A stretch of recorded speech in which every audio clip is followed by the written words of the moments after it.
Welcome back to FHL Community Episodes. Thank you for joining us once again. Last week we talked about mistaken search. When you talk about searching for something, we have to search for the right thing and also for the right reason and also for the right place. A quick thing that I shared last time was that there was a man who was looking for his key inside his house. He looked over and over, turned around things, and then later on, after an hour, he can't find it. He was so frustrated. Then a friend came over, and the friend said, "What are you looking for?" And the man said, "I'm looking for my key that I lost." And then the man said, "Well, where did you lose your keys?" He said, "Well, I lost it outside, but there's no light outside and there's light in here." So it doesn't make sense, right? It's insane. But many times we're looking for the wrong places for the wrong reasons. And that's what mistaken search was all about. We talk about that based on John 6. So I'd like for you to maybe review that, take a look at it, and then hopefully that will bless you. This time we're going to take a look at our community through fresh sets of eyes. And I call this Take a Fresh Look in Our Community. There are two parts here, and this is part one. So part one is our worldview, our current worldview. So I used to play chess during my high school days. I'm not very good, but I like to play, during my free time. And my mentor once said, always be observant of the entire chessboard and always check the four corners because sometimes it's easy to miss the obvious. There's a saying also, you cannot see the forest for the trees, which means that sometimes we cannot see the real situation while we are in the midst of it. In other words, we lose our perspectives when we are heavily focused on certain things. It's like being in the middle of the war. You cannot see everything. Lots of things going on. It's chaotic. So, have you ever felt like you are in a war zone right here in your own city or in our own city? The pandemic brought all kinds of wars in our lives, and to name a few are physical, mental, emotional, economic, and spiritual. Sometimes, are you ready to wave your white flag and surrender to an unknown enemy in the midst of this dark world, let alone helping other people? So let's take a look at Matthew 5, verses 14 through 16. This is Jesus talking.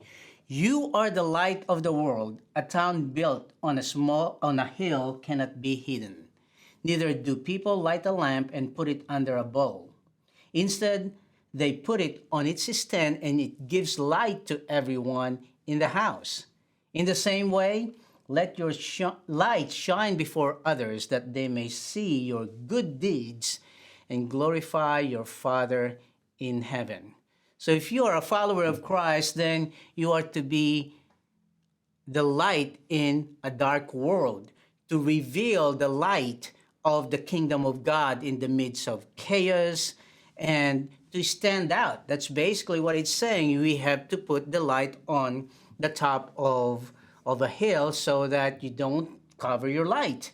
You cannot blend in with the world because we are not of this world. Now, I wrote a book back in 2012, and this is a book called The Kingdom in Our Midst, and it comes with a workbook, Living in God's Dominion Here on Earth, an experiential study. So I shared this and taught this at many churches, and I'd like to read on this book, The Kingdom in Our Midst, page 139. I had the opportunity to volunteer for a prison ministry for about 2 years. I visited maximum security prisons and met inmates who had been in prison for more than 50 years and serving 2 life terms. I have met young men who are as gentle as a dove and ended up in prison because of stupid mistakes. They grew up in an environment of selfishness, individualism, and survival. They knew right from wrong, but their mentality was who cares? A few years ago, through Faith, Hope, and Love, Bob Irvin began Joshua House. He's a friend of mine, a ministry for ex offenders to help them re enter society. Through this ministry, I have had the opportunity to get to know a few ex offenders. One man was incarcerated for more than 25 years. He attended our men's Bible study group for many months. After getting outside and being exposed to his new environment, he mentioned that he was having a hard time recognizing Christians from non Christians because they act and behave the same way as the world. He told us that in prison, if a person identifies himself as a Christian, that person had better be ready to behave as a Christian and live out his faith or pay the consequences. Under the vigilant eyes of fellow inmates in such a stark environment, there is nothing to hide behind. Who you are is under great scrutiny. If you claim to be a Christian, this means you must follow the principles and the teachings of the Bible. Your words and action had better reflect your beliefs. Otherwise, you will be condemned and beaten by fellow inmates because of your hypocrisy. You would be considered untrustworthy, someone who could turn around and betray others. Isn't that sad? But that was, I met the person, he was in our Bible study, and that's what he said. So let's go back again, based on Mark 5. In these verses, Jesus was telling the people to be light in the darkness. And that's why he came to this earth to be light of the world, to release the captives out of darkness, to teach his disciples and us who will become the lights until he comes back the second time. But until then, we are the light. As Prophet Isaiah said in Isaiah 60, verses 1-2, "Arise and shine, for your light has come, and the glory of the Lord rises upon you. And thick darkness is over the peoples." You hear that? Thick darkness, like right now, it seems like darkness, this thick darkness over our city. But the Lord rises upon you, and his glory appears over you. He wants us to influence our neighborhoods with a kingdom reality and to push back the darkness with the light that is within us. That is the Spirit of God in us. So in this series, we will take a look at 2 opposing worldview. And again, this is part 1 of this series, which is our current worldview. So let's take a little bit, take a look about some popular worldview. Now, if you read newspaper and look at your computer on a regular basis, what's dominating news?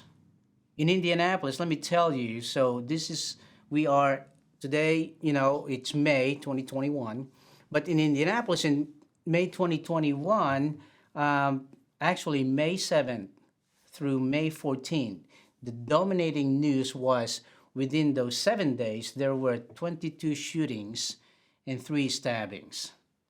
Yes, it's serious. We need to look at those and we need to deal with those. But sometimes this dark news are overpowering the greater news, which there are students.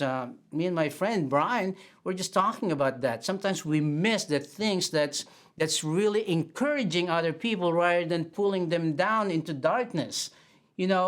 What about those people who were infected by COVID-19 who were recently released because they were healed? And those nurses and the doctors and the people who come alongside them, and then now they have their new lives. Now, let me ask you this: how about TV commercials? In our world as we know it, what's being highlighted, right? And many times it's the darkness.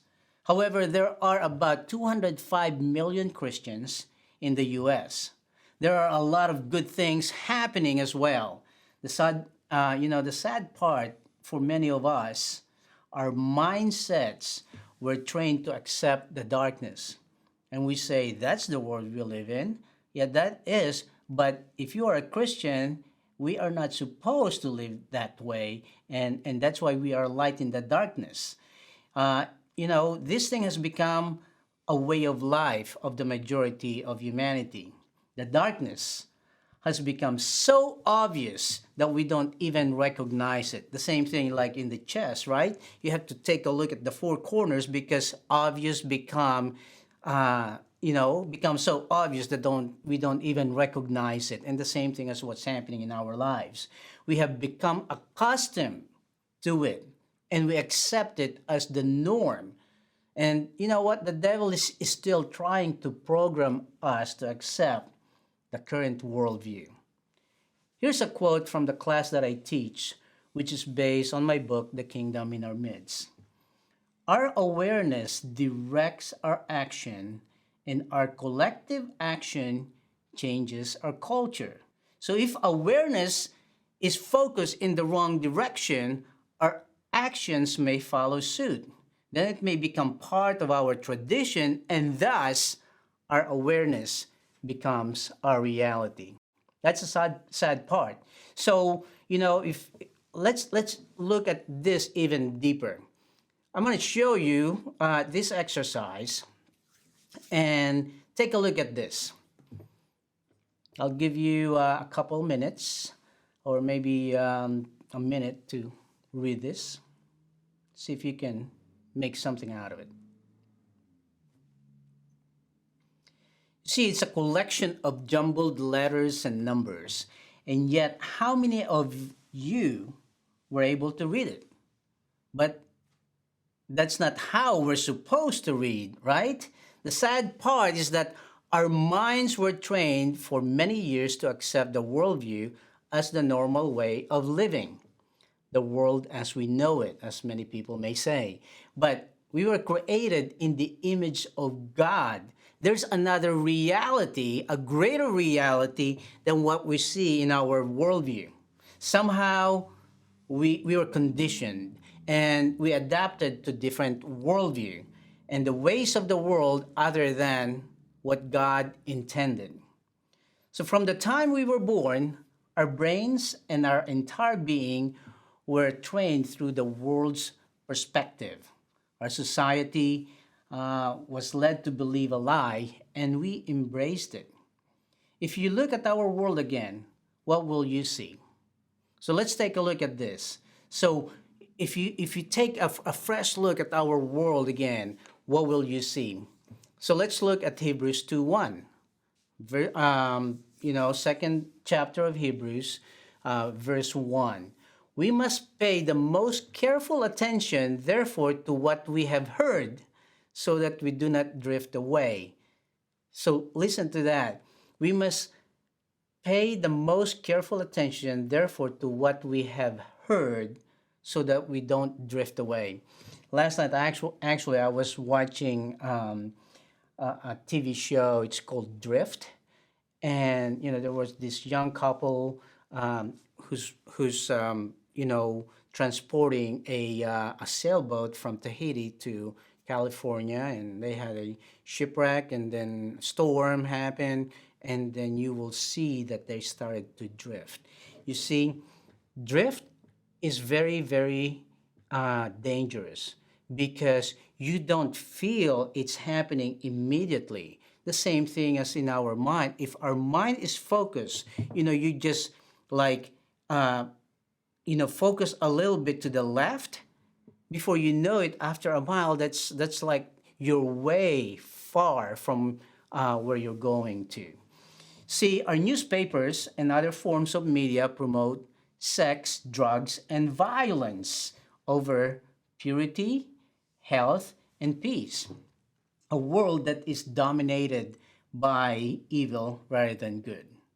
Our institutions say something but do the opposite. That's normal. They say, what do you expect? They influence their communities. Our government upholds equality but ended up promoting immorality.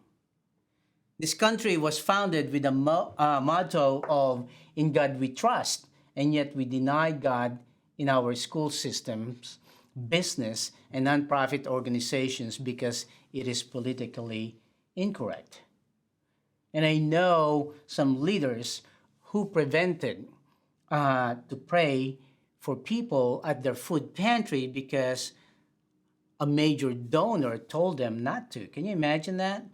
You have food pantry in your church, and people come in your church, and you cannot pray for people. You just give away food in your church, and you tell your ministers not to pray for people because the donor said. And I'm saying this for a fact because I visited dozens of food pantries, and when I visited this church in one part of Indianapolis, that's what they told me.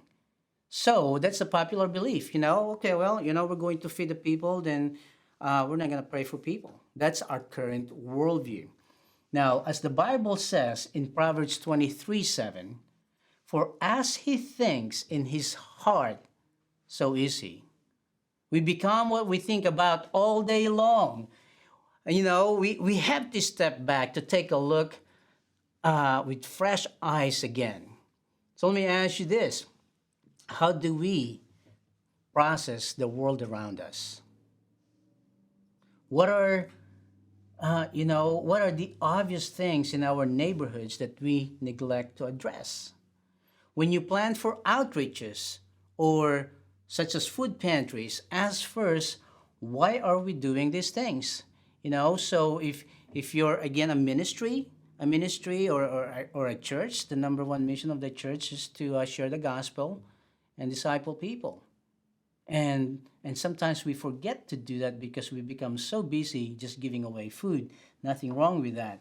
But we have to focus. We have to major on major things and not on minor things. Are we aware of the four corners of our community or the chessboard? Or are we focusing on the trees that we miss the forest? So I hope you will take a look at all these questions and review it. And I hope this will encourage you. And next week, we're going to talk about the biblical worldview. So again, God had given us kingdom solutions to worldly problems. So until then, I will see you next time at the FHL community episodes. God bless you.